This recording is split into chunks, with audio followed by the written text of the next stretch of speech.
bersama kawan-kawan siapa tuh? Bincangan kursi itu? Itu sedang diperalusi. Kita sudah mengadakan 1-2 pertemuan dengan kawan-kawan yang perlu.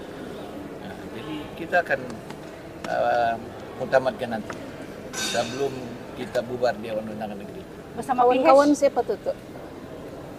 Yang jelas sekarang kerajaan hari ini ialah GRSPH. Itu asas kita. Yang lain kita nanti tengok macam mana. Kita mengelalukan, kita bersiap sedia siapa juga yang coba melawan dan bertanding kita di Komut. Kita Jentra kita sudah siap sedia dan saya rasa rakyat pun sudah siap sedia untuk menilai siapa yang mereka ketengahkan.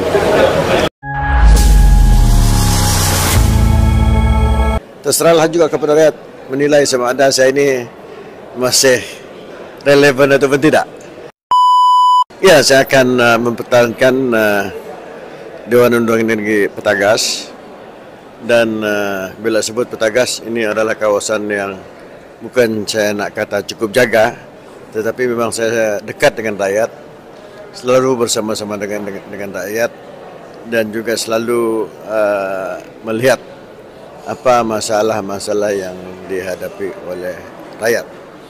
Jadi pada saya Pilihan ini bukan sesuatu yang sangat menyibukkan karena saya bekerja all day round.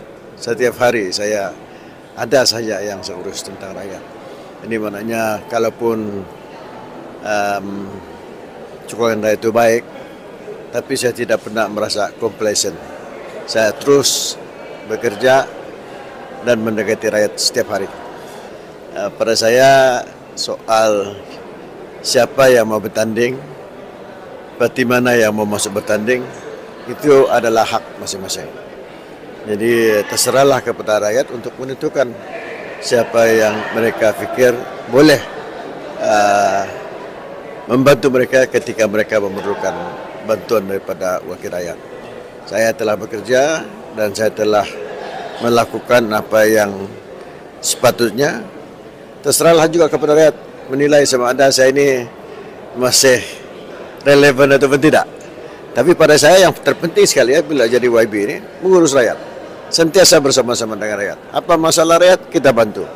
Jadi kalau itu sudah kita buat, pada saya yang selebihnya itu takdir lah.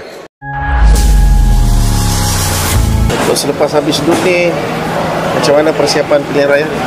Adakah Dato' akan bertanding semua pertahanan Pintas Bungkukan? Bungkukan. Okey. Alhamdulillah kita pun sudah selesai bersidang seperti mana yang dinyatakan oleh speaker. Walaupun kita bersidang 2 hari, tetapi nampaknya kita percaya meluluskan 4 rang undang-undang. Berhubung dengan persiapan, kita sudah sedia maklum. Dewan sudah hampir sudah bubar. Persediaan itu memang sudah berlaku sejak sebelum ini. Dan untuk pertahankan kawasan memang dipertahankan. Cuma kita bergantung kepada pucuk pimpinan untuk menentukan calon-calon di mana-mana kawasan kita lah. Jadi insya-Allah lah kalau parti memberi mandat, insya-Allah kita memang sudah bersedia lebih awal lah. Habis sudah bersidang ni, jadi macam mana persiapan untuk PRN di pusat ni? Kami sama saja, kami tetap kerja. PRN kita tanggungjawab, kita tetap buat. Siasat turun padang, apapun. Orang pun tanya juga sekarang mau PRN lagi macam mana kerja. Kita tetap kerjasama, nothing's change. Ya, kita kerja istiqamah dan konsisten bergerak di lapangan. InsyaAllah rakyat lebih bijak, pengundi lebih bijak. Yang penting kita perjuangan kita untuk rakyat dan pembangunan di kawasan kita akan terus kita pertahankan dan terus perjuangkan.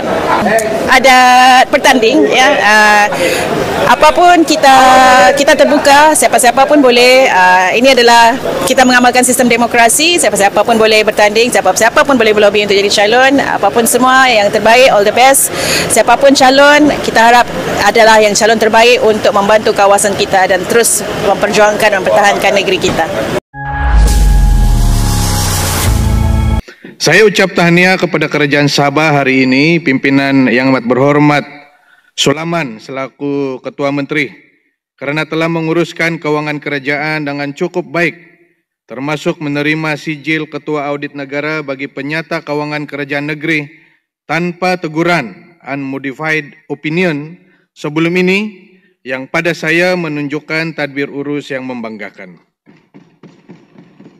Saya mewakili rakyat Kedamaian dan parti saya akan terus mendukung segala usaha dan inisiatif yang dilaksanakan oleh Kerajaan Sabah untuk memastikan tadbir urus keuangan ini terus dimantapkan dan memastikan lebih banyak hasil dapat dijana dan dikutip, memastikan agenda reform syarikat-syarikat berkaitan kerajaan dapat dijayakan bagi memastikan pulangan hasil kepada kerajaan, menarik lebih banyak pelaburan domestik dan pelaburan asing ke Sabah, serta memastikan keperluan pembangunan Sabah ditangani dengan sebaik-baiknya.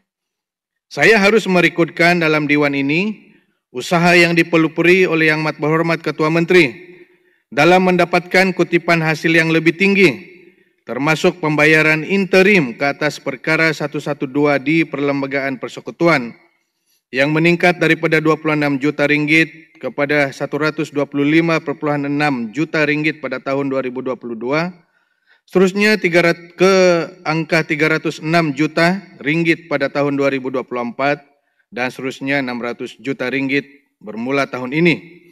Ini merupakan hasil kerjasama bersama pimpinan Sabah yang berada di dalam kerajaan negeri dan pimpinan Sabah yang berada di Kerajaan Persekutuan pada hari ini. Kerjasama erat pimpinan Sabah yang berada dalam Kabinet Kerajaan Negeri dengan pimpinan Sabah yang berada dalam Kabinet Persekutuan merupakan langkah kehadapan yang wajar diperkasakan agar keberhasilan ke atas hak-hak Sabah dan keperluan pembangunan dapat terus dijayakan.